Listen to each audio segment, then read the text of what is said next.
बाबा नीम करोरी को क्यों चढ़ाया जाता है कंबल? जब आप कैंची धाम जाते हैं तो आपको बताया जाता है कि बाबा के केवल कंबल का प्रसाद ही चढ़ता है और वह भी बाबा की मूर्ति के पास रखने के बाद वापस दे दिया जाता है। क्या आप जानते हैं बाबा की कंबल वाली कहानी? आइए जानते हैं।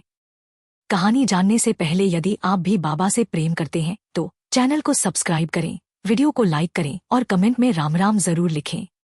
एक बुजुर्ग पति पत्नी बाबा के परम भक्त थे। एक दिन अचानक बाबा उन दोनों से मिलने उनके घर पहुंच गए और कहा कि आज रात मैं यहीं रुकने वाला हूं। यह सुनकर बुजुर्ग पति पत्नी बहुत खुश हुए, लेकिन साथ ही चिंता भी सताने लगी कि हम गरीब लोग कैसे बाबा का सत्कार कर पाएंगे। फिर भी उन्होंने अपने सामर्थ्य के अनुसार बाबा का सत्कार किया और भोजन की व्यवस्था की। इसके बाद सोने के लिए बाबा को चारपाई और ओढ़ने के लिए कंबल भी दिया। दोनों पति पत्नी वहीं बाबा की चारपाई के पास ही सो गए।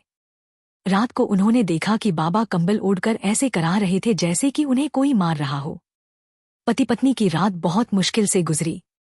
सुबह उठकर बाबा ने कंबल लपेटकर बुजुर्ग पति पत्नी को दिया और कहा, इसे खोले बिना ही गंगा में प्रवाहित कर दो।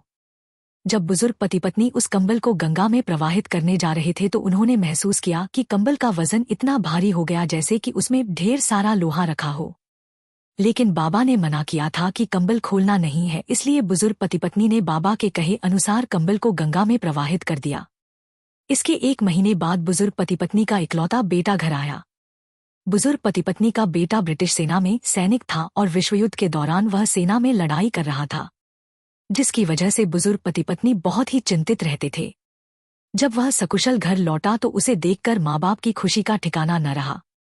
बेटे ने बताया कि करीब 1 महीने पहले युद्ध में उसके सभी साथी मारे गए और वह अकेला बच गया। उसने बताया कि जब दुश्मन गोलीबारी कर रहे थे तो उसे एक भी गोली नहीं लगी।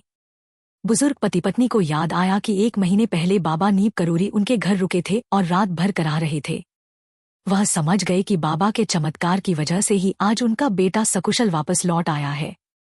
कहा जाता है कि तभी से कैंची धाम में बाबा के भक्त उन्हें कंबल चढ़ाते हैं और प्रार्थना करते हैं जीवन के सभी कष्ट दूर हो जाएं।